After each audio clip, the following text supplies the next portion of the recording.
Oke, baik teman-teman, selamat malam semuanya.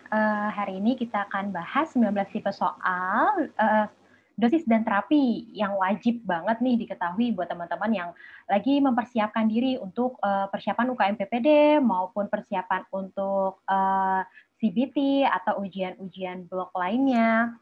Nah, di sini mungkin nanti nggak semua stase ya kita cantumkan di sini, tapi dari 19 soal ini kita ambil yang biasanya sering banget keluar atau sering banget muncul nih di UKM PPD.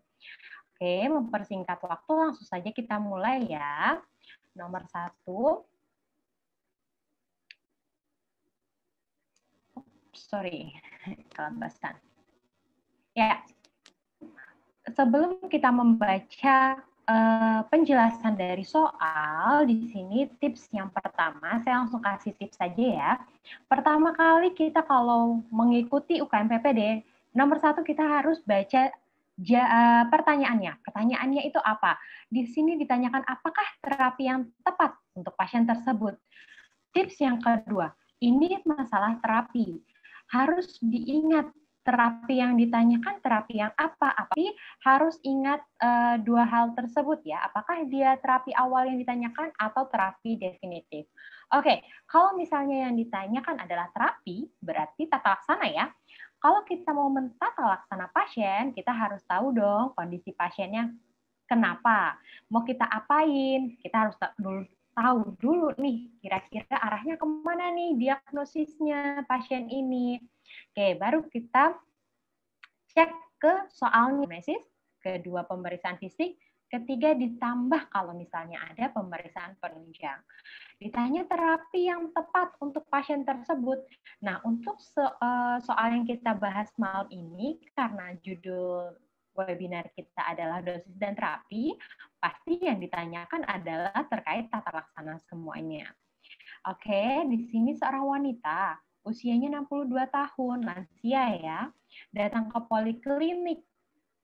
Nah, ini masalah tempat. Kalau untuk terapi, kita juga harus mempertimbangkan nih kira-kira dia datangnya kemana, poliklinik kah, ke UGD kah, atau kemana gitu. Atau ke puskesmas, karena pemilihan terapinya bisa beda gitu. Oke, seorang wanita usia 62 tahun datangnya ke poliklinik untuk kontrol pengobatan DM. Pasiennya punya riwayat DM sejak 13 tahun yang lalu nih. Sebelumnya rutin minum metformin. Saat diperiksa, kondisi pasien dalam keadaan baik. Tensinya bagus, nadi, suhu, RR, oke, tanda-tanda vital dalam batas normal. Kemudian dokter melakukan pemeriksaan HbA1c, didapatkan hasil 7,7%. Apakah terapi yang tepat untuk pasien tersebut? Nah, tata laksana pada diabetes mellitus. Jadi pengelolaan diabetes mellitus ini kita sudah ada algoritmanya ya dari konsensus Perkeni tahun 2015. Ini masih dipakai baik pada saat kita praktek klinis maupun pada saat menjawab soal-soal UKM PPD. Kita masih pakai algoritma dari konsensus Perkeni 2015 ini. Jadi yang paling pertama dan wajib itu adalah modifikasi gaya hidup sehat. Jadi kalau misalnya nanti di pilihan jawaban, di option, ada GHS, itu harus dicantumkan. Jadi ini wajib. Modifikasi gaya hidup sehat ini wajib untuk pengelolaan pasien-pasien DM. Kemudian kita berikan obat. Obatnya gimana? Bisa monoterapi, bisa kombinasi, bisa dikasih oral, atau bisa juga dikasih insulin. Lihatnya dari mana? Kita lihat dari kadar HbA1c. Nah, kenapa kita lihat dari kadar HbA1c? Karena HbA1c ini kita pemeriksaannya tidak setiap bulan, dan dia ini lebih efektif untuk menilai atau untuk mengukur kadar gula darah yang ada di tubuh pasien, karena kita lihatnya ini kita nilai dari kadar darah yang ada di sel darah merah. Nah, kalau HbA1c-nya kurang dari 7,5%, maka kita pantau HbA1c dalam 3 bulan ini apakah dia tetap bisa kita apakah bisa kita pertahankan sampai di bawah 7% atau malah dia masih tetap di atas 7%. Karena harapannya orang yang tidak memiliki DM itu kadar HbA1c-nya di bawah 7%. Kalau dia dalam 3 bulan ternyata HbA1c-nya masih di atas 7%, maka kita mulai dengan monoterapi atau terapi dengan satu obat oral dulu. Nah, satu obat oral ini yang mana? Terserah apa aja boleh, pilih aja salah satu golongan di bawah ini. Bisa golongan biguanid, contohnya metformin, boleh agonis GLP-1, boleh DPP-4 inhibitor, atau glukosidase alfa inhibitor, boleh yang mana aja. Disesuaikan dengan kondisi pasien dan ketersediaan obat. Lalu kita pantau dalam 3 bulan apakah mencapai target atau tidak. Kalau tidak mencapai target, maka kita akan naik nih jadi kombinasi 2 obat. Atau ketika kita periksa pertama kali, kita temukan kadar HbA1c-nya di atas 7,5% atau sama dengan 7,5%. Kita bisa langsung mulai dengan 2 obat. Kemudian, ketika kita gagal pengobatan atau pasien ini tidak terpantau dengan 2 terapi obat, maka naik lagi kita bisa kombinasikan 3 obat. Atau kita lihat kadar HbA1c-nya. Kalau kita periksa kadar HbA1c-nya di atas 9,0%, kita lihat dulu ada nggak nih gejala klasik. Kalau ada gejala klasik, kita bisa kasih insulin langsung nih. Bisa disertai atau tanpa disertai obat oral. Nah, kalau tidak ada gejala klasik, tidak ada keluhan pasien yang asimptomatis, tapi ternyata HbA1c-nya tinggi, boleh kombinasi 2 atau kombinasi 3 obat. Nanti kalau misalkan mau mulai dulu dari 2 obat, oke, kita pantau 3 bulan kemudian. Kalau misalnya belum mencapai target, kita naikkan menjadi 3 obat. Gitu. Nah, ini untuk jenis-jenis obat-obat antidiabetik atau obat hipoglikemik oral atau OHO. Nah, golongannya itu ada banyak. Contohnya ada sulfonylurea, sering kita pakai nih, contohnya glibenclamid. Nah, untuk dosis dan terapi, kita nggak cuman hafalkan nama obatnya aja, kita harus hafal juga namanya dosis dan terapi. Dosis, kemudian waktu pemberiannya, setelah itu keuntungan dan kerugian. Kadang ditanya dosisnya, kadang ditanya kapan harus makannya, kadang ditanya kontraindikasinya apa, atau kadang ditanya, misal diberikan kasus pasien dengan apa, tapi dia punya DM tipe 2. Kira-kira yang cocok obatnya apa? Contoh, pasien dengan CKD misal, terus dia ada DM tipe 2, obat yang nggak boleh apa? Nah, di sini ada nih contohnya golongan biguanid, metformin contoh obatnya. Ini kontraindikasi pada CKD gitu, karena dia bisa meningkatkan resiko asidosis laktat, nggak boleh. Nah, jadi harus dihafalkan semuanya. Nah, untuk soal tadi, HbA1c-nya kan 7,7% ya, 7,7% berarti kita mulai dengan terapi 2 obat. Selain itu kita wajib menambahkan gaya hidup sehat. Jadi kita pilih aja yang ada gaya hidup sehatnya, lalu di sini kita kombinasikan nih 2 terapi obat. Jadi metformin golongan biguanid, glibenclamid golongan sulfonylurea. Beda golongan jadi boleh kita kombinasikan. Jadi jawabannya adalah yang C. Nah, ini untuk match point kita. Soal seputar diabetes mellitus atau DM. DM, kapan kita bilang DM? Ketika ada keluhan klasik seperti polidipsi, polifagi, dan poliuri, boleh bisa disertai atau tanpa disertai gejala lainnya seperti malaise, kesemutan, pandangan kabur, dan lain-lain. Ini bisa ada, bisa tidak.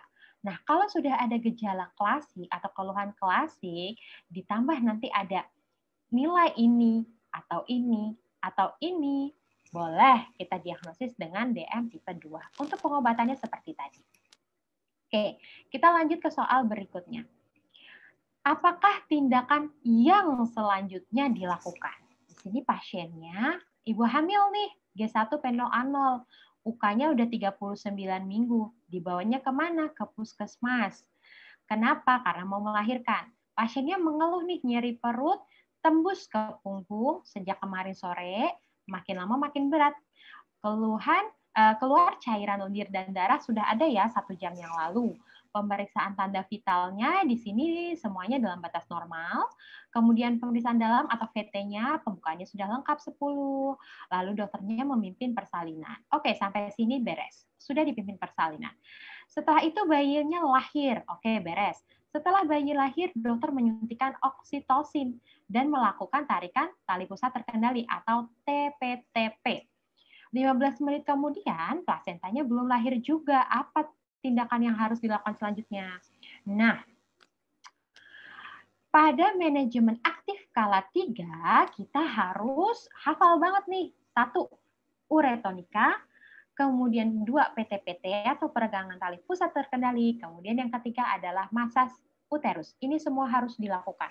Yang pertama kita masukkan oksitosin 10 unit secara IM di sepertiga paha atas bagian distal lateral. Nah, ini segera setelah bayi lahir langsung disuntikan. Kemudian lakukan peregangan tali pusat terkendali. Jadi tali pusatnya diklem, kemudian sambil dimasase uterusnya, begitu untuk menstimulasi kontraksi uterus. Nah, ketika uterusnya ini berkontraksi, maka kita lakukan secara bersamaan peregangan tali pusat terkendalinya. Setelah itu, kalau dalam 15 menit ternyata si tali pusat plasentanya itu belum keluar, maka kita bisa tambahkan lagi oksitosin yang kedua gitu.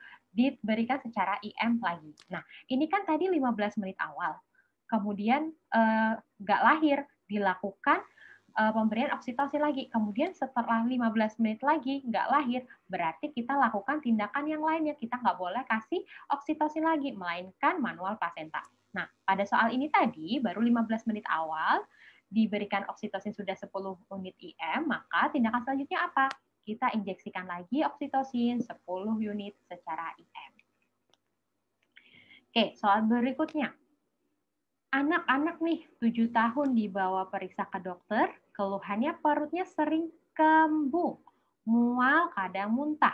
Ibunya mengeluh pernah keluar cacing, ukurannya lebih dari 10 cm waktu BAB. Pemeriksaan fisiknya tanda vital dalam batas normal. Status nutrisi gizinya baik, kurang. Dan pemeriksaan feses didapatkan gambaran telur berdinding tebal, bagian luarnya bergelombang. Nah, di sini keluh kita. 1 tadi dia ada BAB keluar cacing, berarti ini pasien cacingan. Kedua, di sini kita keluhnya untuk menentukan ini cacing tipe apa. Dari sini telurnya berdinding tebal, bagian luarnya ada gelombang. Seperti ini dia kira-kira gambarnya. Nah, gini. Terapinya apa? Nah, untuk cacing ini ada banyak ya. Di sini yang pertama kita bahas adalah nematode. Di sini ada Enterobius vermicularis, ini yang menyebabkan cacing kremi, namanya adalah cacing kremi yang menyebabkan kremian. Nah, di sini dia punya tanda khas yaitu pruritus ani, gatal pada anus, pada daerah anus ya, anus dan sekitar anus pada malam hari. Kemudian kalau kita periksa si telurnya ini bentuk hurufnya seperti huruf D seperti ini. Jadi yang satu bagian satu sisi ini seperti agak lurus, kemudian yang sisi lainnya ini lebih oval. Kemudian ada nih pemeriksaan namanya Graham Scotch Tape Test. Jadi ditempelkan selotip pada anusnya pada malam hari, pagi harinya dibuka. Nanti di situ ada telur cacing atau bahkan cacing kremi yang putih-putih itu nongol. Ini untuk Enterobius vermicularis atau cacing kremi. Yang kedua ada Trichuris tricura, nama penyakitnya tricuriasis. Ini kita ada jembatan keledainya adalah 3T. Pertama adalah trichuris untuk etiologinya. T kedua bentuknya tempayan seperti ini. Jadi pada kedua sudut dia ada ada kayak gininya ya, ada simpul apalah ini namanya, makanya bentuknya seperti tempayan. Yang ketiga yaitu prolaps recti, turun. Jadi trichuris tempayan turun. Jadi si Trichuris tricura atau tricuriasis ini bisa menginfeksi saluran pencernaan dan bahkan menyebabkan rektumnya itu prolaps sampai turun, sampai keluar gitu. Itu khas pada tricuriasis. Kalau misalnya ada kata-kata ini di soal, ya udah nggak usah pusing-pusing, langsung jawab aja ini tricuriasis. Kemudian yang selanjutnya ada Ascaris lumbricoides. Nah, Ascaris lumbricoides ini penyebab dari Ascariasis. Nah, si Ascariasis ini bentuk telurnya seperti ini. Dia ini sebenarnya ada 3 lapis. Lapisan terluar ini bentuknya bergelombang. Nah, seperti ini. Kemudian dalamnya ya si telurnya juga. Nah, pada Ascaris lumbricoides ini, telurnya bulat oval, dindingnya berlapis ya, tadi 3 lapis. Sering disertai keluhan itu yang khas di soal keluar cacing. Baik ketika biasanya pasiennya ini batuknya itu berdarah, atau muntah keluar cacing, atau batuk keluar cacing, atau dia bisa tadi BAB keluar cacing. Itu disebut dengan sindrom Loeffler. Jadi si cacing ini bisa menyebabkan alveolusnya itu terjadi perdarahan di alveolus. Makanya bisa terjadi batuk berdarah, kemudian sesak nafas gitu. Kemudian kalau dia ini terlalu penuh di usus, karena dia ini menyerang mana-mana ya, saluran pencernaan, saluran pernafasan. Kalau dia terlalu penuh di usus bisa menyebabkan obstruksi, bisa terjadi ileus obstruksi. Obstruksinya kenapa? Karena kebanyakan cacing gitu. Kemudian yang selanjutnya adalah cacing tambang atau hookworm.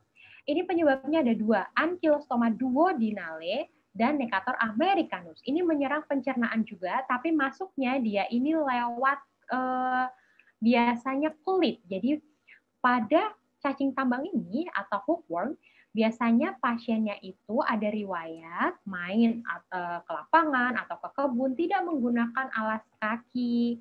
Kemudian dia menyerang saluran pencernaan juga. Ingat aja, duodenal, americanus. Jadi si cacing tambang ini menyerangnya di saluran pencernaan. Nama etiologinya adalah Ankylostoma duodenale dan Necator americanus. Nah, khasnya dia ini dindingnya ini cuma 1 lapis tipis, kemudian ada ovum di dalamnya. Biasanya ini terdiri dari 4 sampai 8 ovum yang bersegmen atau segmented ovum. Nah, khasnya pada cacing tambang ini pasiennya sering anemis. Jadi pasiennya itu datang bisa aja dia dengan keluhan, orang tuanya mengeluh kok pasiennya pucat, anaknya pucat atau anemia seperti itu. Kemudian untuk terapinya. Nah, ini untuk terapinya. Sebenarnya semua cacing nematoda ini pengobatannya urutannya adalah AMP. Albendazol, mebendazol, baru pirantelpamol. Kecuali 1, si cacing kremik. Kalau cacing kremik ini si P-nya pindah ke atas jadi drug of choice-nya, jadi pilihan utamanya. Selain itu, AMP. Yang pertama adalah albendazol. Albendazol ini kita gunakan dosis tunggal aja atau single dose, yaitu 400 mg sekali minum. Kemudian kalau nggak ada albendazol, boleh pakai mebendazol. Nah, kalau mebendazol ini bisa single dose, bisa juga tidak single dose. Kalau mau single dose, langsung aja kasih 500 mg, lebih enak ya sekali minum. Atau boleh 2 kali. Kemudian pirantelpamoat. Nah, paling gampang nih pirantelpamoat dicari. Pirantelpamoat ini yang biasanya di warung-warung pun ada. Namanya itu Combantrin ya kalau nggak salah. Nah, itu ada isinya adalah pirantelpamoat. Kalau ini dosisnya berdasarkan berat badan. 10 mg per kilogram berat badan, dosis tunggal. Nah, semuanya DOC-nya adalah albendazol, selanjutnya mebenremi atau Enterobius vermicularis. Nanti kalau cestoda beda lagi, trematoda dan cestoda beda lagi. Oke, di sini kita tadi masalahnya adalah di nematoda, jadi kita bahasnya di nematoda aja. Oke, pada pasien ini jadi kita berikan albendazol 400 mg dosis tunggal ya. Ini jawaban yang paling tepat. Kita singkirkan dosis tunggal. Salah, harusnya kalau mau dosis tunggal 500 mg. Kalau mau 3 hari harusnya dosisnya 2 kali 100. Ini juga salah. Jadi jawaban yang paling tepat adalah albendazol 400 mg dosis tunggal atau single dose. Oke, soal berikutnya. Jika pasien kejang di rumah sakit, jika pasien kejang lagi di rumah sakit, obat yang sebaiknya diberikan apa? 30 menit yang lalu, berlangsung 10 menit, 3 hari sebelumnya pasiennya ada demam. Kejangnya selama 3 menit, kemudian berhenti spontan. Pada pemeriksaan fisik, nadi 115, nafas, suhunya tinggi, kejang demam ya ini, beratnya 16 kg. Ingat kalau pada pasien anak-anak kita harus memperhatikan berat badan karena dosisnya itu sesuai dengan berat badan. Atau kalau ini pasien kejang, kemudian pertanyaannya jika pasien kejang lagi di rumah sakit sebaiknya diberikan apa? Tata laksana kejang ini juga masih mengikuti algoritma dari IDAI yang ini. Nah, jadi kita dapat berikan mulai dari pre-hospital, berarti ini masih di rumah. Ini biasanya pada ibu-ibu yang anaknya ini memang sudah pernah ada riwayat kejang sebelumnya, pasti dia akan bisa rektal di rumah. Nah, kalau beratnya kurang dari 12 kg, kita berikan 5 mg secara supos atau rektal. Tapi kalau berat badannya lebih dari sama dengan 12 kg, kita naikkan 2 kali lipat, jadi 10 mg. Nah, pemberian diazepam rektal ini maksimal 2 kali, jaraknya 5 menit. Lalu, setelah sampai di IGD, kira-kira tanyakan nih, pasien tadi sudah berapa kali dia dapat obat ini, diazepam rektalnya. Kalau misalnya baru 1 kali, pasiennya kejang lagi nyampe IGD, kemudian kita belum pasang jalur IV, maka boleh kita jalur IV, maka kita berikan diazepam IV, dosisnya 0,2 sampai 0,5 mg per kilogram berat badannya. Kemudian, kalau masih kejang berlanjut, boleh pindah lagi, naik lagi ke boleh phenytoin atau phenobarbital. Tapi biasanya kalau pada anak-anak ya, bukan neonatus, itu pilihan dipilih phenytoin dulu. Baru phenytoin nanti masih kejang, dia naik ke phenobarbital. Tapi kalau misalnya nanti ada soal, ternyata di situ habis dikasih diazepam, belum masih kejang, nggak ada phenytoin, ada phenobarbital, dosisnya benar, oke, diambil aja, nggak apa-apa, sama aja. Nah, pasien ini tadi beratnya 16 kg. Nah, sudah di rumah sakit, maka kita bisa berikan, ini tadi penjelasan gimana? Pasien sudah dipasang ya, akses intravena, jadi kita harus berikan secara intravena. Ingat dosisnya 0,2 sampai 0,5 mg, beratnya tadi 16 kg, berarti dosisnya antara 16 kali 2, 3,2 mg sampai 8 mg. Nah, dosisnya segini cocok ya, masih masuk ke interval atau range dosisnya. Boleh kita ambil. Soal berikutnya, terapi awal yang dapat diberikan adalah seorang wanita umurnya 30 tahun. Dia datangnya ke UGD. Keadaannya tidak sadar. Sebelumnya dia digigit lebah, terus mengalami sesak dan sekarang nggak sadar. Hipotensi nadir, ini pasiennya mengarah kemana? Ini pasien ada riwayat tergigit atau tersengat serangga ya, kemudian kondisinya masuk ke dalam kondisi shock. Tahunya dari mana? Lihat dia hipotensi dan nadinya mulai cepat. Jadi ini masuk ke shock anafilaktik. Nah, untuk penata laksanaan shock anafilaktik, ini pasiennya diposisikan seperti ini ya. Ini lihat ya, dia berat atau ringan gejala anafilaktiknya, langsung berikan saja epinefrin, nggak boleh ditunda. Dosisnya berapa? Epinefrin itu dosisnya kalau per kilogram berat badan 0,01 mg per kilogram berat badan. Maksimalnya 0,3 sampai 0,5 mg. Nah, diberikannya dia ini secara intramuskular. Kalau pasien baru datang kan belum terpasang akses IV, maka kita kasih aja secara IM. Perbandingannya, nah ini sering nih muncul nih 1:1000. Kalau untuk IM mili, boleh diulang tiap 10 menit.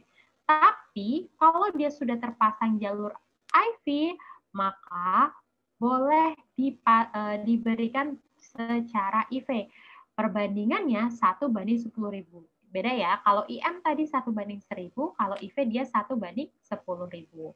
Nah, di sini secara IM 1:10.000 salah, harusnya 1:1000. IV 1:1000, 1:1000-nya benar, tapi bukan secara IV, harusnya secara IM. Kemudian di sini ada IV 1:10.000. Jadi kita pilih jawaban yang D. Oke, soal berikutnya. Terapi lagi. Seorang wanita usianya 32 tahun datang dengan keluhan nyeri pada ulu hatinya udah 1 bulan. Sudah diobati dengan obat yang dibeli di apotik tapi nggak membaik.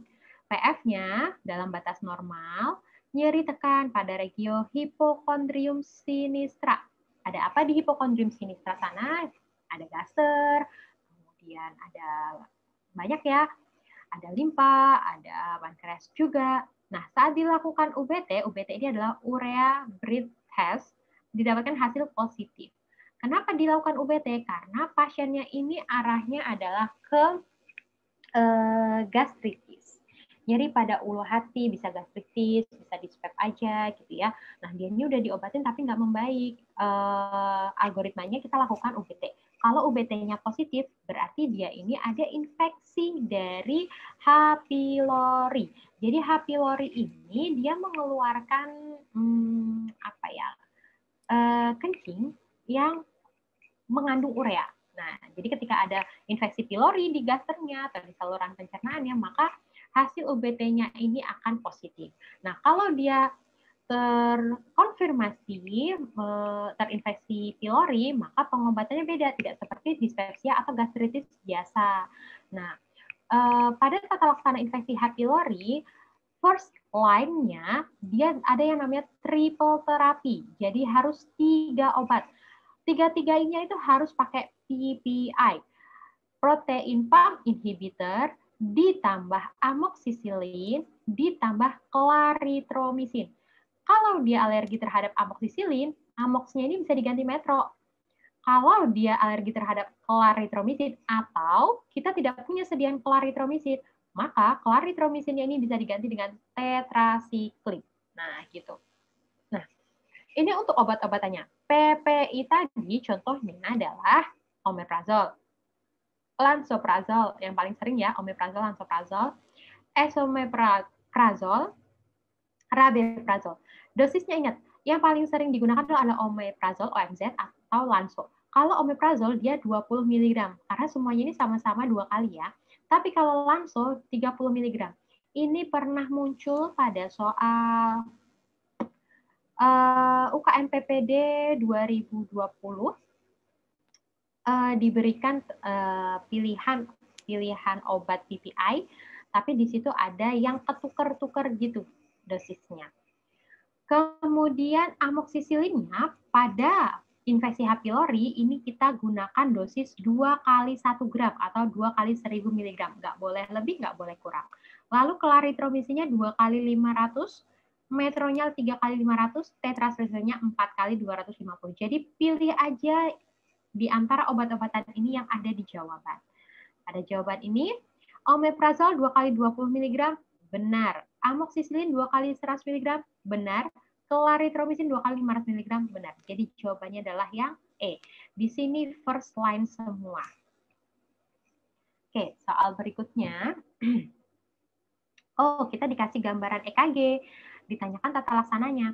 Kalau soal-soal jantung, ini gampang nih. Kalau misalnya sudah dikasih gambaran EKG, ini mempermudah kita, nggak perlu baca soal, kita lihat aja EKG-nya apa, terus ditanyakan tata laksana yang diberikan. Ini kita lihat nih, EKG-nya bentukannya seperti ini. Ini ada kompleks QRS, ada gelombang, tapi kita nggak bisa tentukan ya, ini apakah ini gelombang P atau gelombang T.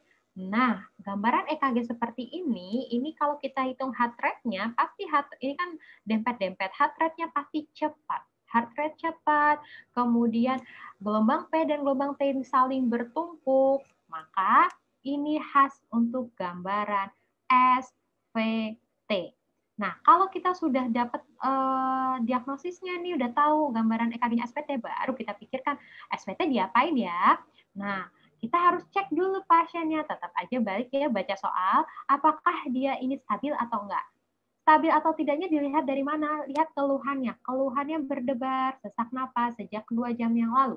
Keluhan terus-menerus dan tidak berkurang dengan istirahat. Riwayat menggunakan minuman penambah energi, tekanan darahnya bagus ya, nadinya cepat. Di sini nggak ada tanda-tanda shock ya. RR bagus, gambaran EKG-nya SVT. Nah, pada ACLS, kasus-kasus jantung, itu kita bisa mengklasifikasikannya menjadi tiga payung utama. Yang pertama, tachyarrhythmia, bradyarrhythmia, dan cardiac arrest. Kalau kita sudah klasifikasikan, nanti kita gampang menghafalnya ke bawahnya. Nah, ini tadi benar ya, SVT. Jadi kompleks QRS-nya sempit-sempit, gelombang P dan T-nya ini saling bertumpu, jadi seolah-olah kita tidak bisa membedakan, lalu heart rate-nya tinggi. Nah, pada takikardi atau tachyarrhythmia, yang pertama kali kita assessment, kita nilai adalah heart rate-nya pasti harus di atas 150 kali per menit, yang pasiennya ini tidak nggak habis minum kopi, nggak habis olahraga, nggak habis mendengar berita buruk yang membuat dia heart rate-nya meningkat, begitu ya. Jadi murni pasiennya ini nggak ngapa-ngapain, jadi murni memang heart rate-nya tinggi dan harus lebih dari sama dengan 150, baru kita katakan takikardi. Lalu setelah itu kita ABCDE dulu. Jadi maintenance dulu airway, breathing, circulation-nya, lalu nilai apakah ada tanda-tanda ini, apakah dia ada hipotensi, apakah ada penurunan kesadaran, ada tanda-tanda shock enggak, ada iskemik, tanda-tanda iskemik atau chest pain contohnya, ada tidak, ada tanda-tanda heart failure atau tidak. Kalau ada salah satu aja dari ini, maka terapinya harus dikardioversi secara sinkronis. Tapi kalau tidak, lihat kompleks QRS-nya. Kompleks QRS-nya apakah lebar atau sempit? Kalau lebar, maka terapinya ke kotak yang sebelah sini. Tapi kalau dia tidak lebar atau sempit-sempit, maka terapinya ke sini. Jadi pada SPT tadi kan QRS-nya sempit-sempit ya. Jadi yang pertama kita lakukan adalah massage dulu nih. Kita lakukan vagal manuver. Kalau tidak berhasil, stop. Terus kita masukkan adenosin kalau dia reguler. Tadi reguler ya. Lalu kalau misalnya nggak bisa lagi atau misalnya nggak ada adenosin, boleh kita pilih beta blocker atau CCB dan lakukan konsultasi. Nah, ini sama dengan yang tadi, tapi di sini kita bisa lihat nilai kardioversi dan obat-obatan yang dipakai. Jadi pada pasien SPT tadi kita udah kasih nih vagal manuver. Terus kalau misalnya vagal manuver gagal, kita boleh lakukan atau boleh berikan adenosin 6 mg. Sebenarnya lebih lengkap di kotak ini. Adenosin 6 mg sepertinya. Kemudian untuk pemberian adenosin ini jarang keluar, tapi ya kali-kali aja keluar. Jadi pemberian adenosin itu secara IV, kemudian lalu diikutin dengan normal salin flash. Kenapa? Karena adenosin itu dia cara kerjanya cepat banget. Jadi takutnya kalau kita tidak segera lakukan flash normal salin, keburu dia bekerja di tempat kita menyuntikkan gitu. Oke, selanjutnya, nah pada pasien ini tadi SPT ditanyakan terapinya apa. Di sini nggak ada pilihan vagal manuver, jadi kita langsung lompat ke obat aja. Berarti kita berikan adenosin 6 mg bolus cepat IV. Oke, soal berikutnya. Anak laki-laki usianya 11 tahun datang bersama orang tuanya. Keluhannya kencing seperti cucian daging merah berarti ya. Sebelumnya, sekitar 2 minggu yang lalu, dia mengalami sakit tenggorokan, infeksi ya, demam, namun sudah sembuh. Nah, di sini berarti pernah terinfeksi. Ada port dientry dari kuman. Pemeriksaan didapatkan tekanan darahnya 130/90 tinggi, nadi, RR, suhunya bagus, lain-lain dalam batas normal. Dari pemeriksaan urin, dia proteinnya +2, eritrositnya +5. Dia punya riwayat alergi penisilin, dikasihnya apa? Nah, kira-kira kalau dapat pasien seperti ini pasiennya pasien apa? Pasiennya datang dengan keluhan BAK seperti air cucian daging, ini khas sekali dan sering banget keluar di soal UKM-PPD. Kemudian ada tekanan darah tinggi, protein eritrositnya positif di urin, maka kemudian ada riwayat sakit sebelumnya atau infeksi, maka pasien ini bisa kita diagnosis dengan nephritic syndrome. Sebenarnya penegakan diagnosis harus kita lakukan tes, namanya tes ASTO, itu gold standarnya. Nah, nephritic dan nephrotic syndrome ini dua kasus yang sering tertukar. Ingat aja, nephritic, infeksi, inflamasi, di situ ada riwayat infeksi sebelumnya. Nephrotic di situ biasanya pasiennya tidak ada, kalau bisa nggak ada riwayat infeksi. Etiologi dari nephrotic syndrome atau SN ini biasanya autoimun. Ingat aja, infeksi, autoimun. Nah, pada nephritic syndrome ini kita kenal dengan HPHP. H, hematuria, P, proteinuria, H yang kedua lagi adalah hypertension, P yang selanjutnya adalah penurunan fungsi ginjal. Nah, biasanya pasien ini seperti yang saya katakan sebelumnya ada didahului dengan riwayat infeksi, bisa ISPA, bisa infeksi kulit impetigo yang disebabkan oleh si Streptococcus beta hemolyticus grup A. Makanya kita sebut juga dengan GENAPS atau glomerulonephritis pasca Streptococcus. Nah, kemudian pemeriksaan penunjang tadi kita nilai fungsi ginjalnya akan menurun.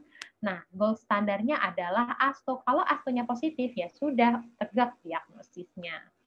Kemudian, penata laksanaannya di sini ada penata laksanaan baik secara dietnya, kemudian simptomatis, dan kausatif. Kalau simptomatis, ya kalau pasiennya bengkak-bengkak, ada edem, sesek, kasihlah furosemid biar keluar cairannya. Kalau hipertensi, kasih antihipertensi yang direkomendasikan yang aman untuk ginjal, yaitu ACE inhibitor atau ARB. Jadi ingat, antihipertensi yang aman untuk ginjal hanya ada dua golongan, yaitu ACE inhibitor dan ARB. Lalu kalau dia sampai terjadi kondisi yang sangat serius, yaitu ensefalopati, hipertensi, bisa diberikan hidralazin, tapi ini jarang keluar di soal UKM-PPD. Kemudian pengobatan kausatif karena dia ini disebabkan oleh bakteri, yaitu Streptococcus beta hemolyticus, kita kasih antibiotik yang cocok untuk bakteri tersebut. Sebenarnya pilihan utamanya adalah penicillin prokain. Dosisnya 2 kali 600.000 IU selama 7 hari, lalu dilanjutkan per oralnya 2 kali 200.000 selama fase konvalesen. Tapi kalau ini nggak ada, atau seperti pada kasus pasien di soal kita, dia alergi penisilin, maka boleh dikasih golongan yang lainnya, yaitu eritromisin 30 mg per kilogram berat badan per hari, dibagi 3 dosis selama 1 bulan atau 30 hari. Tapi kalau nggak ada penisilin prokain, dia nggak alergi penisilin, masih boleh dikasih amoksisilin oral. Dosisnya 50 mg per kilogram berat badan per hari, dibagi di 3 dosis selama 10 hari. Jadi lebih singkat pemberiannya dibandingkan si eritromisin. Nah, pasien ini tadi alergi, jadi kita kasih aja eritromisin, dosisnya cari yang sesuai, yaitu 30 mg per kilogram berat badan per hari, dibagi dalam 3 dosis. Ini lumayan cukup sering keluar. Oke, soal berikutnya, tata laksana yang paling tepat untuk pasien. Seorang perempuan usianya 20 tahun datang ke rumah sakit, keluhannya nyeri kepala sebelah kanan. Pasiennya mengatakan nyeri kepala dirasakan berdenyut hanya pada sebelah sisi. Selain itu, pasien juga mengeluh mual, muntah, sering silau bila lihat cahaya. Di rumah pasien ini sering mengonsumsi coklat dan keju. Hasil pemeriksaan fisik dan neurologisnya DBN. Tata laksananya apa? Nah, pasiennya mengeluh nyeri kepalanya sebelah ya, berarti ini migrain karena hanya sebelah. Kemudian dia tipenya berdenyut.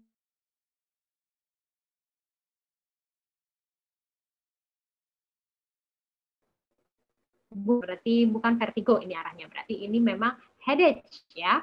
Kemudian di sini pasiennya ada mual muntah, silau, melihat cahaya, berarti dia ada disertai keluhan lain. Lalu di sini ada faktor resiko nih, faktor pencetusnya yaitu makan keju dan coklat. Nah, tata laksana migrain ini apa? Jadi tata laksana migrain itu ada dua, yaitu abortif dan profilaksis. Nah, terapi abortif ini terapi yang diberikan ketika pasiennya mendapatkan serangan. Jadi pada saat dia sakit itu mau dikasih apa? Nah, ada dua jenis, yaitu yang non-spesifik dan yang spesifik.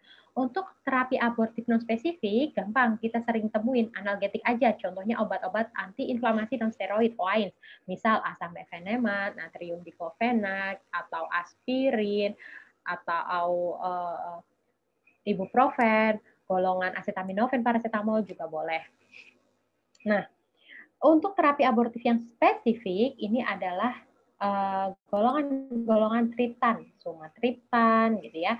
Kemudian dihidroergotamin. Ergotamin ini dikasih ketika si terapi analgetik atau terapi abortif non spesifik ini tidak ada respon. Jadi pasiennya nggak ngaruh dikasih itu. Kemudian pasiennya ini biasanya disertai mual muntah. Boleh kita berikan simptomatik ya, kasih anti muntah, boleh metoclopramid atau domperidon. Lalu terapi ini untuk terapi abortifnya nih ya, contohnya yaitu triptan dan ergotamin. Triptan itu digunakan boleh di semua migrain berat kalau serangan sebelumnya nggak bisa dikendalikan dengan analgesik yang wise biasa. Nah, contohnya sumatriptan 30 mg, eletriptan 40-80, atau rizatriptan. Yang sering banget dipakai adalah sumatriptan 30 mg. Atau golongan ergotamin. Tapi ergotamin ini nggak direkomendasikan untuk migrain akut. Biasanya direkomendasikan penggunanya pada migrain yang kronis yang sudah berulang. Nah, dosisnya 1-2 mg per jam.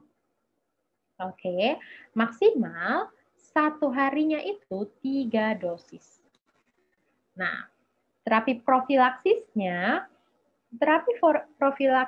ini obatnya prinsipnya harus diturunkan, dititrasi perlahan sampai dosisnya efektif atau dosisnya maksimum untuk meminimalkan efek samping. Nah, terapi profilaksisnya ini cuma diberikan 6-8 minggu mengikuti dosis titrasinya. Kemudian setelah 6-12 bulan, si profilaksi elektif tadi, obatnya dihentikan secara bertahap atau tapering off. Nah, contoh obat-obat profilaksis migrain ini adalah satu ada obat darah tinggi ya, contohnya golongan beta blocker, propanolol, timolol yang ada olol-ololnya itu. Kedua boleh anti epilepsi yang biasa dipakai adalah asam valproat. Kemudian ada antidepresi yang biasa dipakai adalah amitriptilin dan OAINS biasa. Contohnya adalah ibuprofen. Nah, pada pasien ini tadi, pasiennya bisa kita berikan, kita cari aja yang dosisnya sesuai. Sumatriptan tadi harusnya 30 mg, salah. Ergotamin tablet 1-2 mg per jam, maksimal 3 dosis dalam 24 jam. Benar ya? Yang ini salah dosisnya, dexamethasone, nggak dikasih dexamethasone pada migrain. Ibuprofen juga salah, ini bukan dosis ibuprofen, tapi dosis ceftriaxone. Oke, soal berikutnya. Apa tata laksana selanjutnya? Pasien 50 di tengah jalan. Setelah dilakukan pertolongan pertama, setelah ambulan datang dilakukan pemasangan EKG, ternyata pasiennya tiba-tiba apnu, nggak ada nadinya, gambaran EKG-nya nggak ada gelombang, flat. Tata laksananya apa selanjutnya? Oke, tata laksana pada ini kasus kardiak arrest ya, pasiennya tidak ada nadi, maka kita harus start atau lakukan CPR atau RJP. Nah, setelah dilakukan RJP, maka kalau sudah terpasang monitor atau terpasang EKG, kita lihat gelombangnya apakah dia shockable atau tidak. Kapan dikatakan shockable? Kalau gelombangnya itu adalah ventricular fibrilasi atau ventricular tachycardia. Tapi kalau gelombangnya asystole atau PEA, maka jangan dilakukan shock atau jangan dilakukan defibrilasi. Nah, pada soal ini tadi pasiennya ini di EKG-nya flat ya, tidak ada gelombang, maka dia masuknya ke asystole, tidak ada gelombang, flat, lurus saja dia. Nah, lakukan CPR. Kemudian apabila sudah ada akses intravena, maka bisa diberikan epinefrin setiap 3-5 menit. Dosisnya 1 ya, 1 ampul, 1 mili. Lalu kita cek lagi nih iramanya gimana, apakah shockable atau tidak. Lakukan seperti itu secara terus-menerus sampai kapan? Sampai pasiennya ROSC atau return of spontaneous circulation, pasiennya balik lagi, atau ininya kecapean, penolongnya kecapean gitu ya, atau kondisi-kondisi yang lainnya yang memperbolehkan CPR dihentikan. Oke. Nah, ini tadi pasiennya asistol, maka kita dapat RJP, lakukan RJP dan berikan epinefrin 1 ampul tiap 3-5 menit. Jadi nggak boleh di devip atau di kardioversi karena EKG-nya asistol. Kemudian amiodaron tidak dilakukan. Amiodaron ini dilakukan pada kasus-kasus yang kita devip, kasus yang sebelahnya pada yang ini. Kemudian RJP plus observasi. Ya kan kita sambil melakukan RJP pasti kita observasi ya. Jadi kita pilih aja jawaban yang tepat adalah yang D. Oke, sebelum kita masuk ke soal berikutnya, saya kembalikan dulu ada beberapa hal yang akan disampaikan oleh moderator. Silakan Rere. Oke, terima kasih banyak Dokter Nurul. Nah, teman-teman, kita udah ngedengerin sekitar 10 soal ya, tapi kita rehat dulu aja kali ya. Jadi teman-teman atau Dokter Nurul boleh istirahat dulu sebentar, boleh ke toilet. Nah, sekarang saya mau ngasih informasi nih. Dokter boleh izin stop sharing dulu ya, Dok ya? Oke. Nah, jadi saya mau ada info sedikit ya, teman-teman. Sambil istirahat dulu sebentar, biar nanti fokus lagi ke nomor-nomor berikutnya. Oke, saya mau ingetin lagi nih teman-teman, bagi yang belum join Telegramnya Meshwork, bisa langsung join aja dengan ID-nya Meshwork, karena kita bakal update mengenai guideline, konsensus di sana. Jadi langsung aja join di Telegramnya Meshwork ya. Nah, ini dia ada program terbaru dari Meshwork. Ini program cocok banget pastinya buat teman-teman yang bakalan menghadapi UKM PPD batch bulan Mei tahun 2021. Ya, karena di sini kita punya 3 kelas yang berbeda-beda yang nanti akan dijelaskan di slide berikutnya ya. Jadi teman-teman di sini private class ini memang dibuat dua metode. Jadi ada yang online, ada yang offline. Nanti saya juga bakalan bahas di belakang. Tapi untuk private class ini, teman-teman satu kelasnya itu bakalan ada 15-20 orang.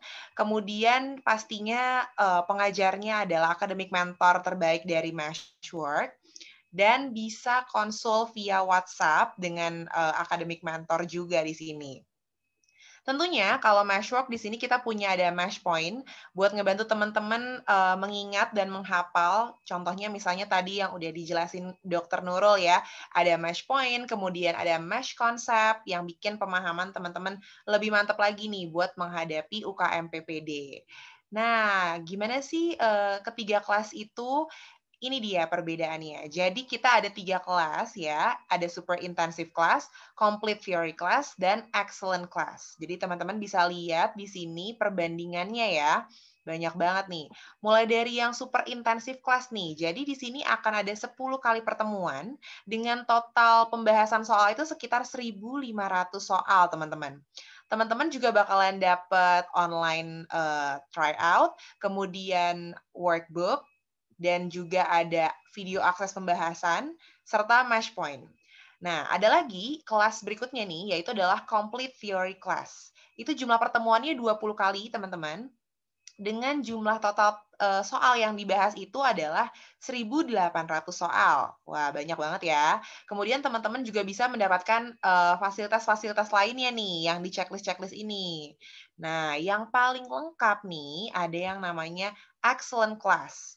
Dari pertemuannya aja udah jauh beda ya teman-teman ya. Di sini 37 kali pertemuan dibandingkan sama yang lainnya. Dan jumlah soal yang akan dibahas itu hingga 3.500 soal. Jadi emang cukup jauh ya perbedaannya teman-teman dengan dua kelas ini. Dan bisa dilihat di tabel, ini semuanya di checklist nih ya. Berarti emang benar-benar komplit banget kelasnya, mulai dari try out, pembahasan soal, dapat buku, dapat buku medical essence juga dari Meshwork. Kemudian dapat juga nih ada yang namanya review SKDI. Jadi nanti ada pembahasan mengenai SKDI, kemudian ada TD juga dan ada garansi kelulusan nih teman-teman. Wah, keren banget ya. Ini excellent class emang nih jempol banget nih. Jadi teman-teman bisa milih antara ketiga jenis kelas ini, tergantung preferensi teman-teman di sini. Cuma memang kalau aku sih saranin buat ngambil yang excellent class karena bisa dilihat emang perbedaannya cukup jauh ya dengan kedua kelas ini. Dan ya fasilitas yang didapatkan juga dari teman-teman sangat lengkap. Nah, untuk periode belajarnya tuh kapan sih? Jadi akan ada 2 gelombang nih teman-teman, ada gelombang 1 dan gelombang 2. Kalau gelombang 1 mulainya tanggal 22 Maret, kalau gelombang 2-nya mulainya tanggal 5 April. Jadi terserah teman-teman mau mulai dari gelombang yang mana gitu. Nah, ini dia untuk investment-nya. Jadi untuk early bird, kita di sini ada diskon teman-teman. Kalau untuk yang super intensif kelas nih, dari harga normalnya 1,79 juta, jadi 1,29 juta aja. Kemudian untuk yang complete theory class, dari 2,89 juta menjadi 2,39 juta. Dan ini nih, untuk excellent class, dari 3,9 juta jadi 3,39 juta. Nah, jadi ini oke banget kalau teman-teman mendaftarkan diri di early bird karena keuntungannya cukup besar ya teman-teman ya. Dan apa namanya, jangan sampai kehabisan seat tentunya. Untuk early bird-nya kapan sih? Nah, early bird-nya itu tanggal 16 sampai tanggal 7 Maret dan untuk late-nya tanggal 8 sampai 14 Maret. Jadi teman-teman ayo cepat-cepat daftar dan pilih kelas yang teman-teman kira-kira inginkan ya, yang sesuai untuk persiapan UKM PPD gitu. Dan ada nih satu lagi private class yang offline. Jadi kan tadi itu online ya teman-teman ya. Ada juga yang offline, tapi ini untuk teman-teman semua yang domisilinya di Kota Bandung ya. Satu kelasnya itu 12 sampai 16 orang gitu. Dan tentunya di era pandemi seperti ini, kita akan tetap menerapkan protokol kesehatan pastinya. Di sini lokasinya di Workspace 53 Jalan Haripan nomor 53 Kota Bandung. Tentunya tempatnya nyaman ya teman-teman. Dan untuk private class offline, buat teman-teman yang ada di Bandung dan sekitarnya, itu untuk biayanya di early bird seharga 4,49 juta dan late bird-nya itu 4,79 juta. Jadi ini buat teman-teman yang mungkin pengen lebih apa ya, emang sukanya tuh langsung belajarnya, mungkin kurang apa ya, kurang enak kalau belajar secara online, bisa bergabung nih teman-teman yang berada di Bandung dan sekitarnya untuk private class offline dari Meshwork gitu. Dan untuk private class yang offline juga sama, kelasnya ada 3 tadi ya, ada yang super intensif, ada yang complete theory, dan excellent class gitu. Tapi untuk yang offline, jadi untuk yang offline ini untuk yang excellent class ya teman-teman. Jadi biar lebih excellent lagi, langsung tatap muka gitu ya buat teman-teman yang di Bandung boleh banget. Gimana cara daftarnya? Gampang banget, bisa langsung ke IG-nya Meshwork Academic, kemudian klik bio-nya dan klik pendaftaran Excellent Class ya. Nanti teman-teman daftarkan diri teman-teman di sana, atau bisa juga hubungi admin Meshwork dengan nomor WhatsApp yang sudah tertera di layar ya, teman-teman. Gitu. Oke, jadi tunggu apa lagi nih buat teman-teman yang mau mempersiapkan diri buat UKM PPD bulan Mei nanti, bisa langsung daftar untuk kelas private class ini ya. Oke, sampai ketemu di kelas ya, teman-teman. Oke deh, terima kasih banyak. Nah, sekarang mungkin teman-teman di sini ada yang mau bertanya dulu sampai nomor 10. Boleh langsung raise hand atau diketik di kolom chat. Kalau misalnya belum ada nih, kalau sekarang belum ada ya dokter, jadi mungkin dilanjut aja dulu dokter sampai akhir, nanti teman-teman pertanyaannya bisa ditampung dulu, nanti kita bacakan waktu akhir sesi ya. Oke, silakan dokter. Yang mau bertanya terkait tadi 10 boleh nanti diketik aja di kolom chat, nanti kita bahas di akhir. Kita lanjut dulu ya ke soal berikutnya. Nomor 11. Apakah tata laksana yang tepat? Oke, di sini anak perempuan usianya 4 tahun dibawa oleh orang tuanya ke IGD karena kejang lagi. Kejangnya kurang lebih selama 25 menit dan sampai rumah sakit pasiennya masih kejang. Sudah diberikan diazepam, supos, namun pasiennya masih kejang. Lalu diberikan diazepam UV. Pasien masih tetap kejang juga. Pemeriksaan kaku kuduknya positif, nadinya cepat, RR cepat, suhunya tinggi. Tata laksana selanjutnya apa? Ini masih sama, kita masih pakai algoritma yang tadi ya, algoritma tata laksana kejang. Sudah diberikan diazepam IV tapi masih kejang, pilihannya boleh phenytoin, boleh phenobarbital. Phenytoin 20 mg per kilogram berat badan secara IV harus diencerkan dalam 50 ml NaCl 0,9%. Nah, diberikannya selama 20 menit, yaitu kecepatannya 2 mg per kilogram berat badan per menitnya. Kalau phenobarbital, ini 20 mg juga per kilogram berat badan secara IV, tapi tidak perlu diencerkan. Jadi kalau phenytoin harus diencerkan, kalau phenobarbital tidak perlu diencerkan.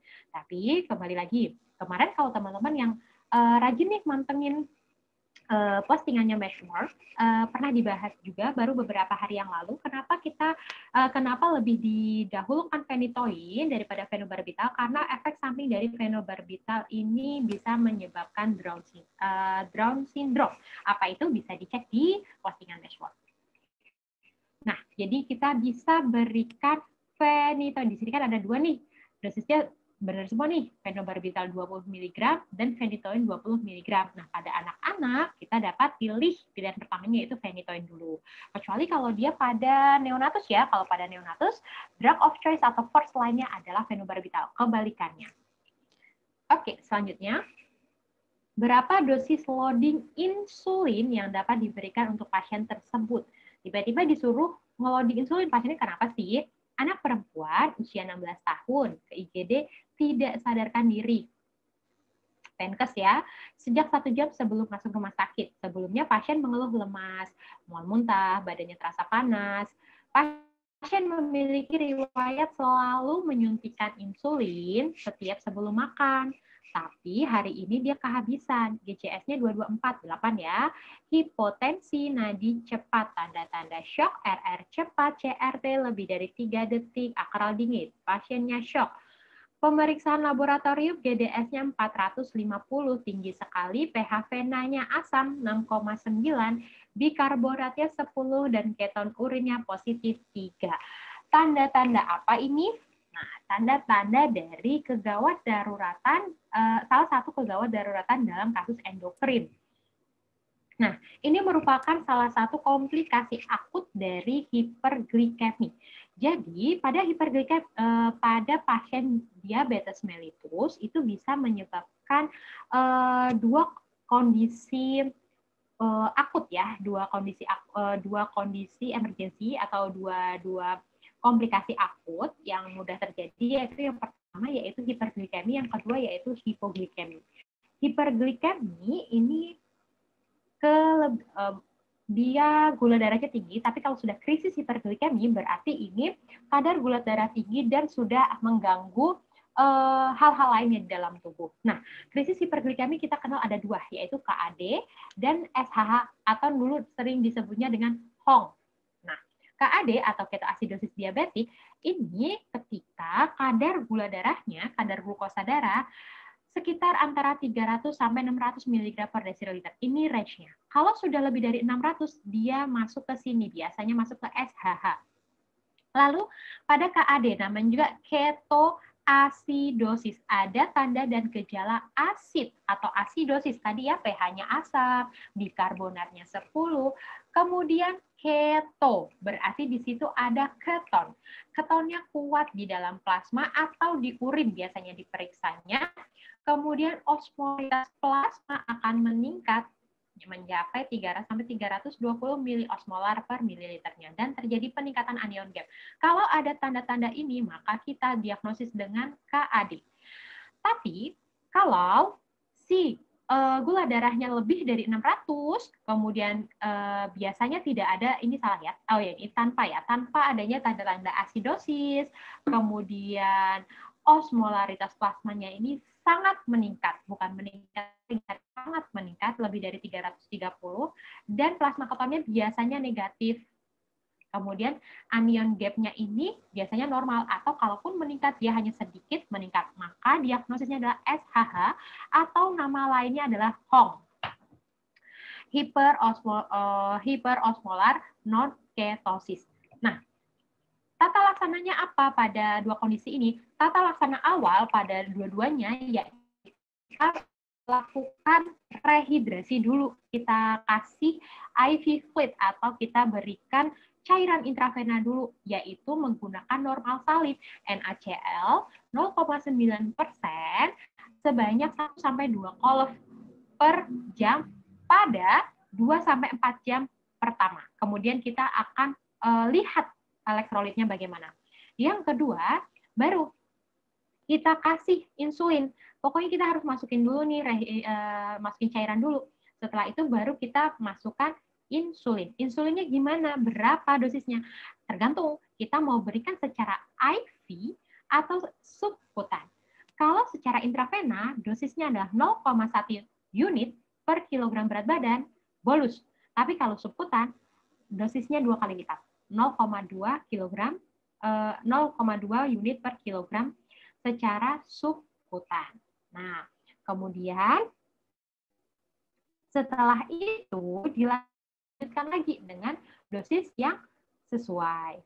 Nah, setelah itu apa? Setelah insulin, maka kita lihat kalau dia KAD berarti dia asam, pH-nya turun, maka kita pakai algoritma yang ini. Nah, pH kurang dari 6,9, ini nanti akan diberikan KCl infus, dan lain-lain. Tapi biasanya kalau di soal UKM PPD, untuk pemberian bikarbonat nggak sampai sini. Biasanya cuma ditanya, nanti dikasihnya apa aja. Dikasihnya rehidrasi cairan, insulin, berapa dosisnya, sampai sini biasanya ditanyakan, kemudian diberikan apa lagi, biasanya diberikan bikarbonat dan diberikan potasium. Nah, pada pasien ini tadi kita berikan insulin berapa loading dosisnya, yaitu 0,1 IU per kilogram berat badan, ini secara IV. Seputar KAD. Nah, biasanya pencetusnya ini insulin yang tidak adekuat atau adanya infeksi. Nah, diagnosisnya ini ketika kadar gula darahnya atau glukosa darahnya lebih dari 250 yang tadi ya, untuk KAD syarat-syarat yang sebelumnya. Kemudian klasifikasinya ini biasanya jarang digunakan. Kemudian prinsip tata laksananya ganti cairan dulu, cairan dan garam ya, makanya kita kasih NaCl, lalu tekan lipolisis dan gluconeogenesisnya dengan pemberian insulin. Itu prinsip tata laksananya. Nah, berikutnya tata laksana yang tepat untuk kasus ini. Anak laki-laki 4,5 tahun ke IGD keluhannya sesak nafas berat sejak 1 jam yang lalu. Pasien awalnya batuk, pilek, serta demam sejak 3 hari. Batuk yang amat dominan, seperti suara menggonggong. Nah, batuk batuknya yang menggonggong. Sejak hari ini muncul suara serak seperti ngorok. Ini ada menggonggong, suara serak seperti mengorok, ada infeksi, dia sebelumnya ada demam juga. Tanda-tanda vital, suhunya tinggi, nafasnya cepat, pasiennya sesak juga. Kemudian ada NCH atau nafas cuping hidung disertai retraksi interkostal. Pasiennya lemas dan gelisah, ditanya tata laksananya. Dari hasil anamnesis dan pemeriksaan fisik dari data-data yang kita dapatkan, ini mengarah kepada CROP. CROP itu apa sih? CROP ini kumpulan dari gejala sesak nafas, suaranya serak, stridor inspiration, kemudian batuknya ini khas. Batuknya itu menggonggong, dan bisa disertai dengan distress pernafasan. Sebenarnya etiologinya ini virus saja, RSV. Kemudian tata laksananya bagaimana? Kalau dia ringan, dapat ditangani di rumah, yang dia memiliki perawatan penunjang ya, jadi diberikan cairan oral, pemberian ASI, dan pemberian makanan yang sesuai. Jadi lebih ke nutrisinya harus lebih banyak, karena kan ini tadi etiologinya adalah virus. Prinsipnya virus ini akan self-limiting disease. Kemudian tapi kalau CROP-nya ini berat, anaknya tadi kan sesak, ada retraksi interkostal, suaranya nafasnya ngorok, stridor, maka dia harus dirawat di rumah sakit. Nah, perawatan di rumah sakit kita kasih apa? Yang pertama kita akan berikan steroid, dikasih dosis tunggal 0,6 mg per kilogram berat badan, baik secara IM atau boleh secara oral. Atau jenis steroid lain dengan dosis yang disesuaikan, dikonversikan aja. Nah, dapat diulang dalam 6-24 jam.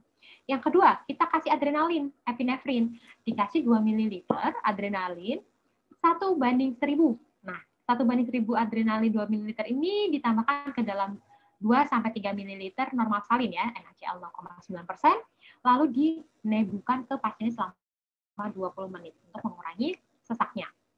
Kemudian antibiotik. Sebenarnya antibiotik ini tidak efektif. Nah, harusnya nggak diberikan kecuali dia ada memang tanda-tanda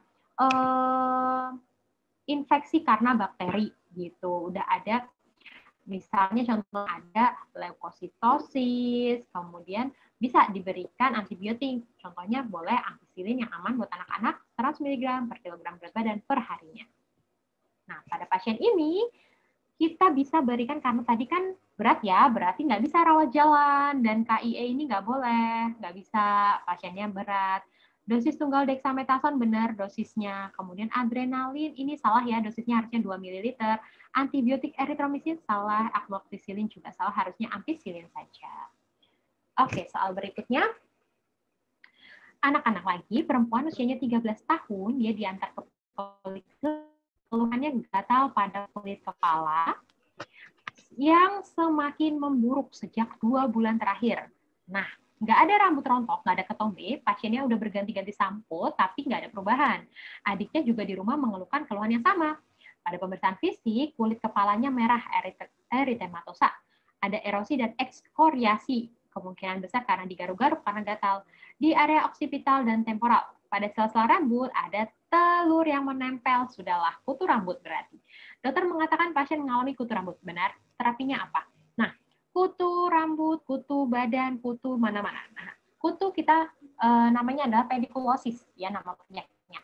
Pedikulosis ini bisa di kepala, karena kepala itu bahasa anatominya adalah kaput, jadi pedikulosis capitis. Bisa juga di badan, jadi pedikulosis corporis, atau bisa juga di daerah pubis, pedikulosis pubis. Apa bedanya lokasinya? Kalau di kepala ya di rambut, kalau di corporis ya di badan, kalau pubis di pubis.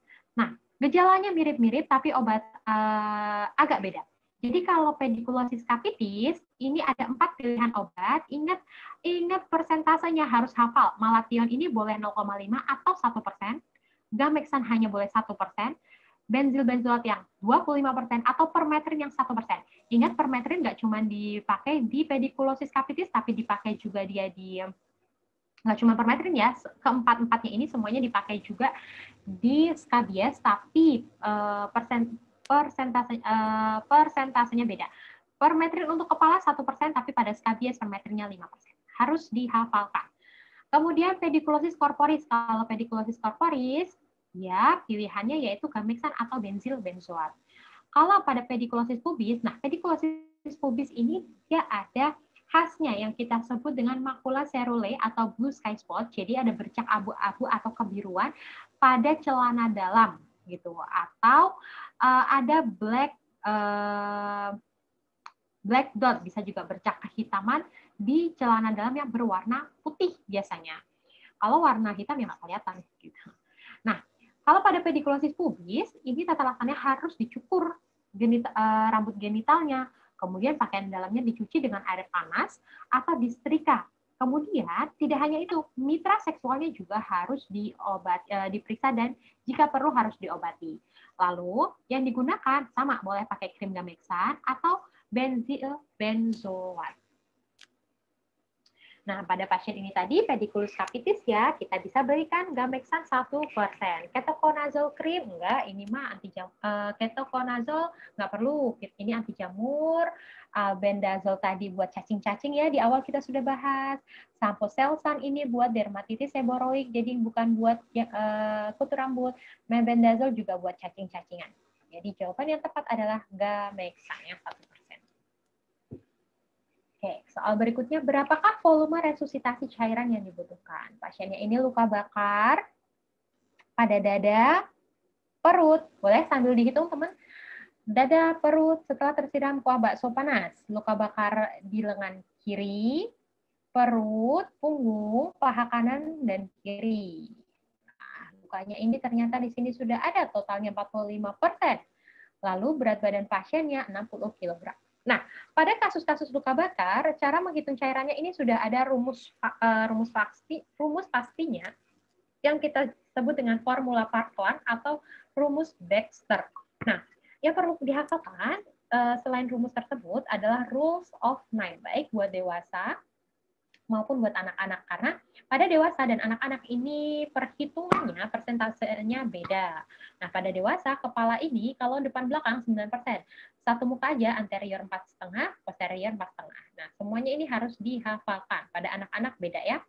Kemudian, tata laksana luka bakar yang pertama harus didinginkan menggunakan air dalam suhu dingin ya, 10-25 derajat Celcius selama 30 menit setelah terkena luka bakar. Lalu dibersihkan lukanya dari jaringan-jaringan mati. Kalau ada yang nekrosis, maka diberi demang dulu, lalu ditutup dengan dressing. Nah, sebelum itu harus diirigasi pada luka kalau misalnya dia terkena bahan-bahan kimia. Nah, resusitasi cairannya seperti ini.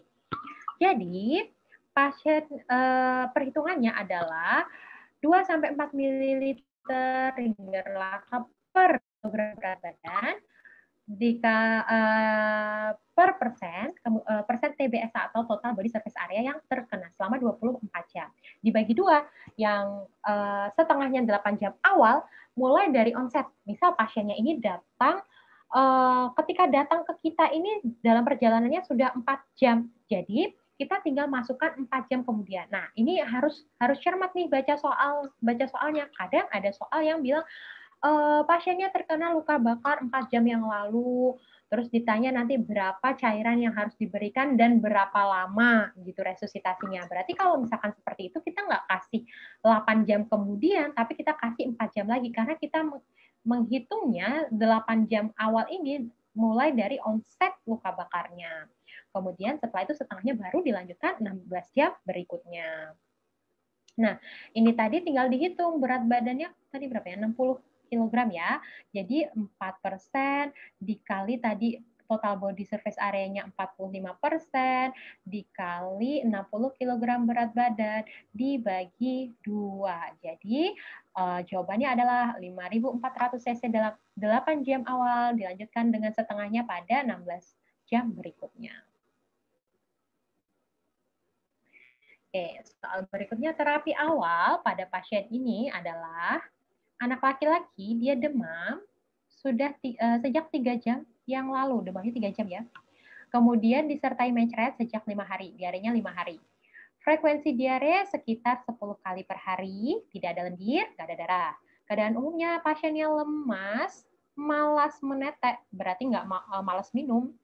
Berat badannya 10 kg, nadinya 130, nafasnya 40, suhunya naik, ubun-ubun sangat cekung, mata sangat cekung, air mata tidak ada, bibir dan lidah sangat kering, turgor kembali sangat lambat, CRT-nya memanjang. Nah, dari hasil atau dari data tersebut kita dapat mengklasifikasikan ini pasien diare. Pasien diare sudah 5 hari, kondisinya seperti ini berarti dia sudah ada dehidrasi. Dari data tersebut kita dapat mengklasifikasikan apakah dehidrasi ringan, sedang, atau berat. Nah, dihafalkan kalau pasien dengan lesu atau apatis atau bahkan pasien yang nggak sadar, sudah dia malas minum, kemudian matanya sangat cekung, ubun-ubunnya sangat cekung, turgornya kembali sangat lambat, maka dia masuk ke dehidrasi berat. Berarti dia kehilangan cairan lebih dari 10% dari berat badannya. Tadi berat badannya 10 kg. Nah, untuk tata laksana dehidrasi, ini sudah ada rencana penata laksanaan diare dengan dehidrasi. Ada plan A, B, C. A tanpa dehidrasi, B dehidrasi ringan sedang, C dehidrasi berat. Gimana tata laksananya? Dihafalkan saja. Untuk rencana terapi C, yaitu untuk terapi diare dengan dehidrasi berat, akan diberikan cairan intravena, terserah kristaloid, yang penting boleh RL, boleh normal salin 0,9%. Kalau misalnya RL tidak ada, dia diberikan sebanyak 100 ml per kilogram berat badan dan dibagi menjadi 2, yaitu 30 mg per kilogram berat badan awal dan sisanya selanjutnya. Dilihat dari mana? Dari usia anaknya. Kalau bayinya kurang dari 1 tahun, maka 30 ml per kilogram berat badan akan diberikan selama 1 jam awal. Sisanya kita berikan selama 5 jam.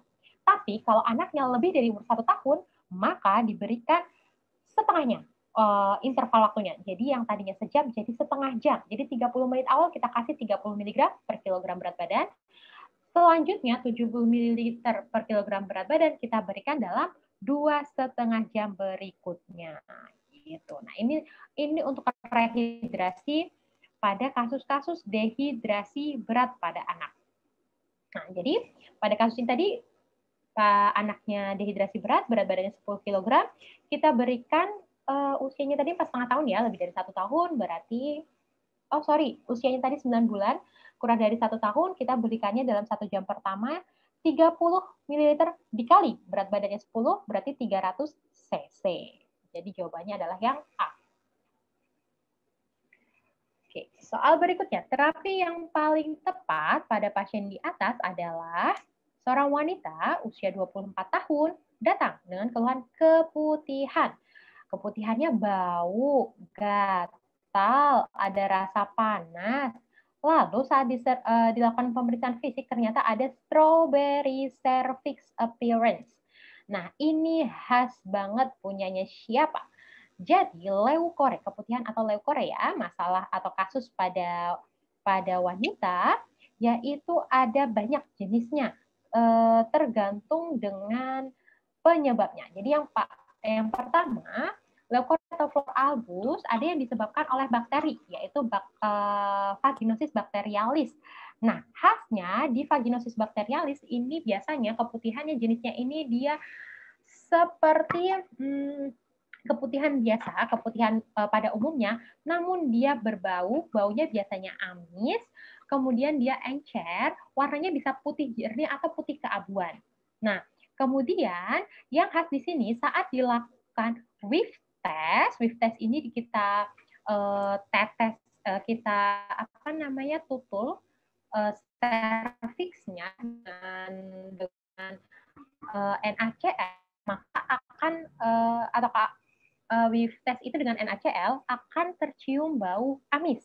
Kemudian saat diambil sediaannya, kita lihat di dalam preparat, akan kita temukan epitel sel seperti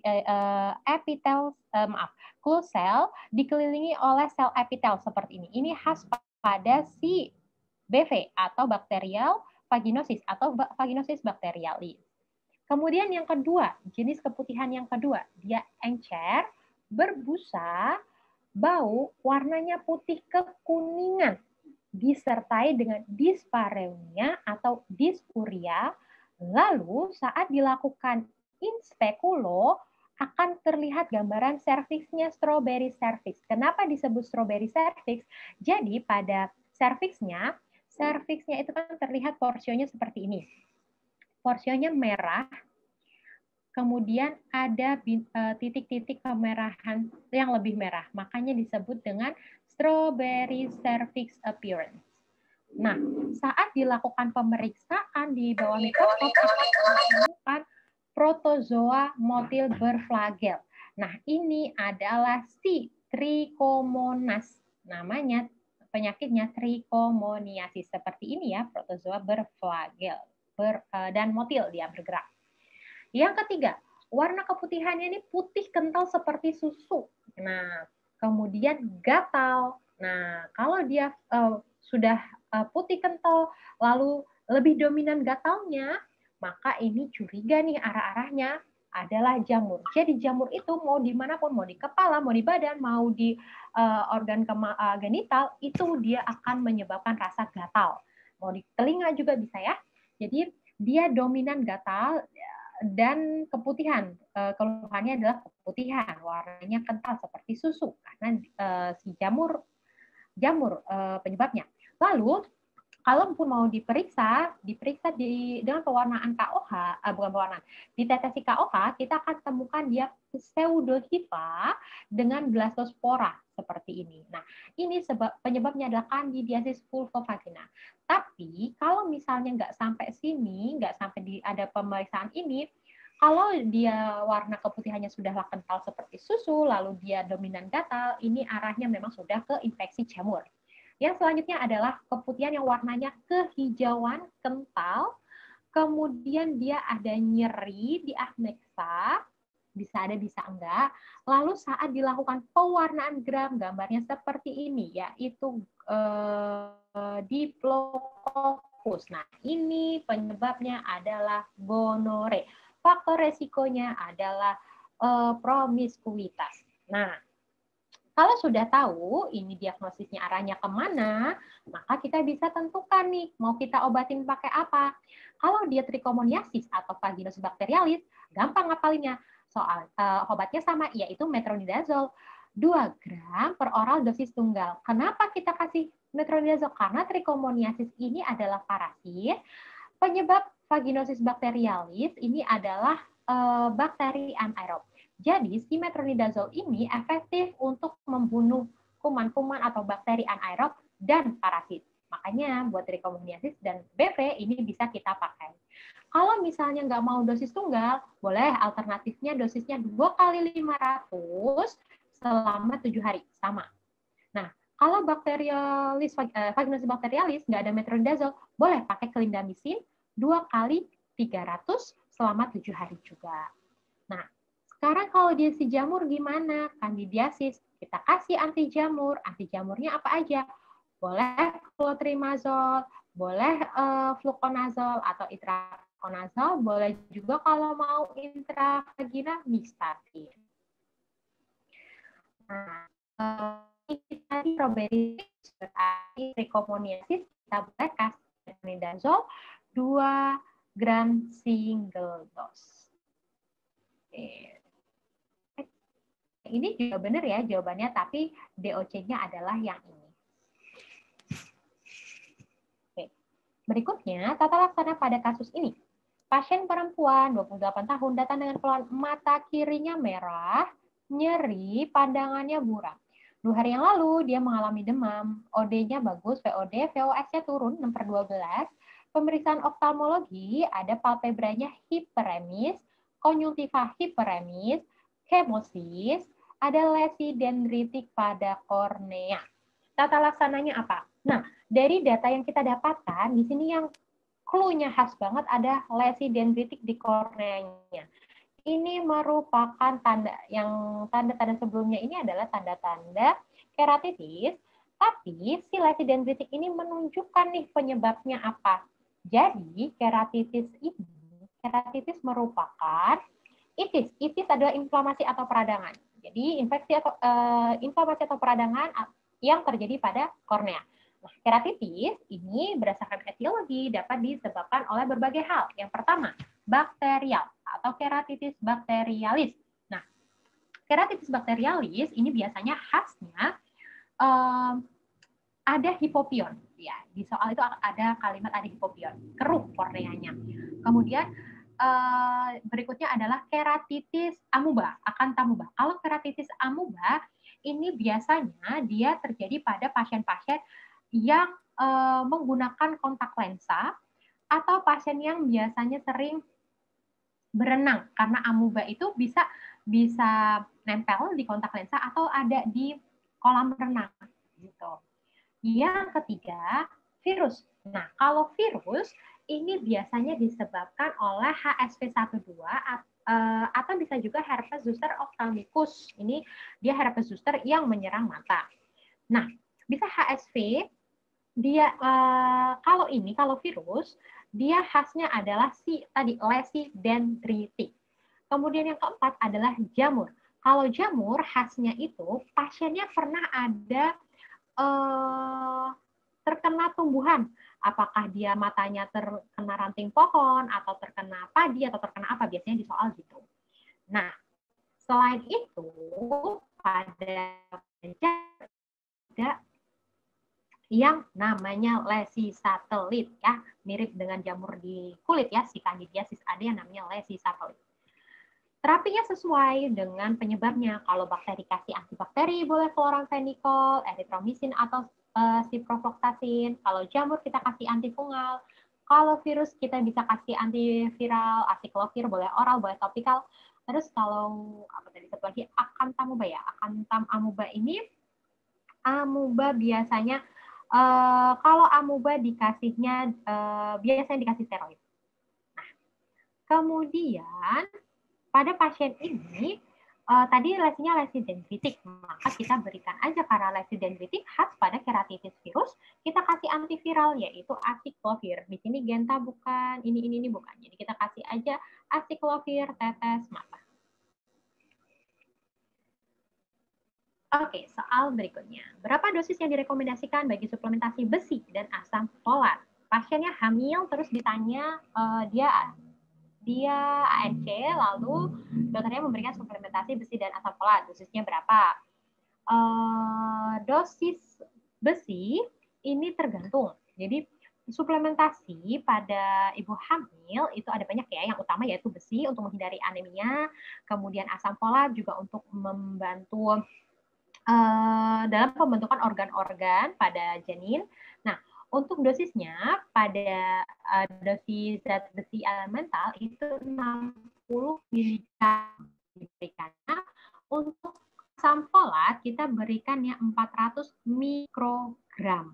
Nah, si besi elemental 60 mg ini dia setara, ini besi elemental ini maksudnya adalah besi murni ya, setara dengan 320 mg sulfasferosus yang biasanya sediaannya SF kalau di fasilitas kesehatan. Kemudian asam folatnya ini kita kasih 400 mg.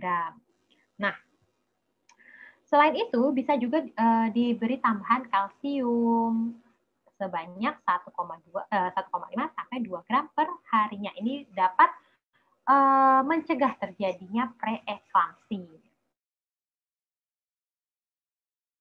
Ditanyakan dosis besi dan asam folat ya. Besinya yaitu 60 mg besi elemental dan asam folatnya 400 mikrogram. Mikrogram ya, ingat juga bukan 400 mg kebanyakan. Oke, sepertinya ya selesai, soalnya sudah habis. Sampai di sini mungkin teman-teman ada yang mau tanya, saya kembalikan ke moderator. Ya, terima kasih Dokter Nurul atas penjelasannya nih. Sudah 19 nomor ya dibahas semuanya, dari mulai teorinya hingga pembahasan dosis terapinya. Semoga jelas ya teman-teman.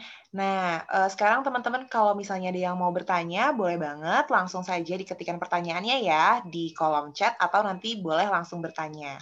Nah, sekarang sudah ada pertanyaan nih, Dokter Nurul, dari Astrida Veski. Selamat malam, Dok. Izin bertanya, untuk tata laksana luka bakar, kalau dari ATLS 2018 itu, kalau tidak salah cairannya 2 cc per kilogram berat badan dikali TBSA. Kalau untuk UKM PPD, apakah masih pakai rumus yang pakai 4 cc ya, Dok? Seperti itu. Oke, terima kasih. Nah, ini pertanyaan rutin setiap kali mau UKM PPD. Mirip pertanyaannya dengan pertanyaan apa tuh namanya WSD ya, bukan WSD. Needle thoracosintesis ya. Jadi pada ATLS memang sudah ada pembaruan untuk terapi cairan pada luka bakar. Sekarang memang dipakai yang rumus 2 ml ya. Tapi pada soal-soal UKM PPD setahu saya masih pakai yang 4 ml. Jadi kalau pada terapi klinisnya memang sudah ada pembaruan, tapi pada soal-soal UKM PPD masih setahu saya masih dipakai yang 4 ml. Sama dengan pneumotorak ya, pada pneumotorak, hematotoraks itu kan sudah ada pembaruan juga. Sekarang semuanya dan needle thoracosintesis dilakukan di ICS 5, tapi pada guideline yang dulu masih dilakukan di ICS 2 atau 3. Nah, kalau soal UKM PPD karena saya bukan panitianya, kurang tahu juga ya apakah akan diperbarui atau tidak, tapi nice to know sudah ada pembaruan seperti itu. Jadi nanti kalau misalnya ada soal tinggal disesuaikan saja. Oke, terima kasih. Semoga terjawab ya untuk pertanyaannya dari Astrida. Nah, kalau yang lainnya gimana nih? Ada pertanyaan juga nggak? Boleh langsung raise hand mungkin? Ada yang ingin bertanya? Tata laksana migrain.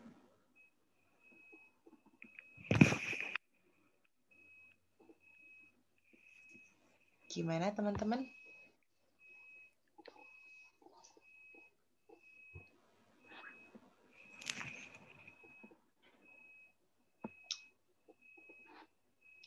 Kalau dari chat seperti ini belum ada pertanyaan ya dokter, sepertinya sih sudah jelas. Semoga juga sudah. Oh, ada ya? Barusan ada satu, tata laksana migrain ya. Oh iya, dari IINS ya dokter. Iya, tata laksana migrain dengan aura dan migrain tanpa aura, Dok. Serta apa perbedaannya? Oke, baik. Untuk tata laksana migrain baik yang dengan aura maupun yang tanpa aura tidak ada bedanya ya. Jadi untuk tata laksananya sama. Jadi dengan aura atau tanpa aura ini hanya digunakan untuk mendiagnosis saja. Tapi untuk tata laksananya, prinsip penata laksanaannya sama.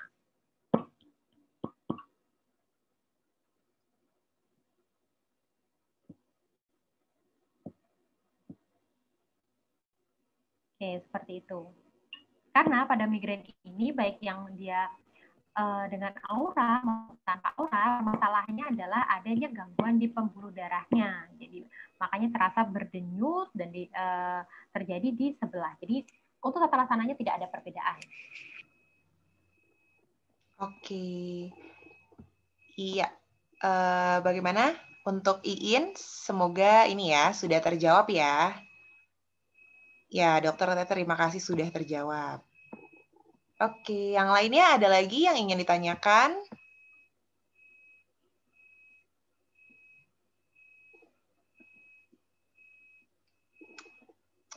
Kalau tidak ada, kita sekarang mungkin foto dulu kali ya dokter ya.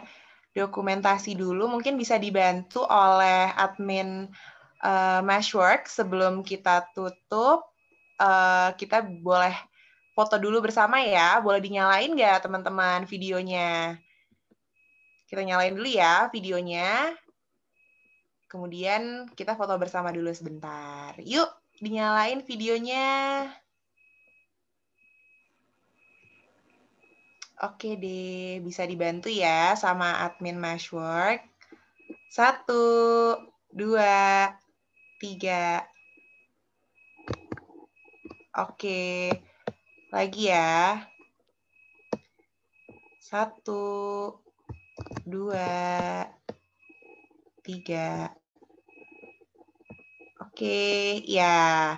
Terima kasih banyak buat Dokter Nurul yang sudah sharing-sharing informasi, terus sharing-sharing ilmu sama kita semua.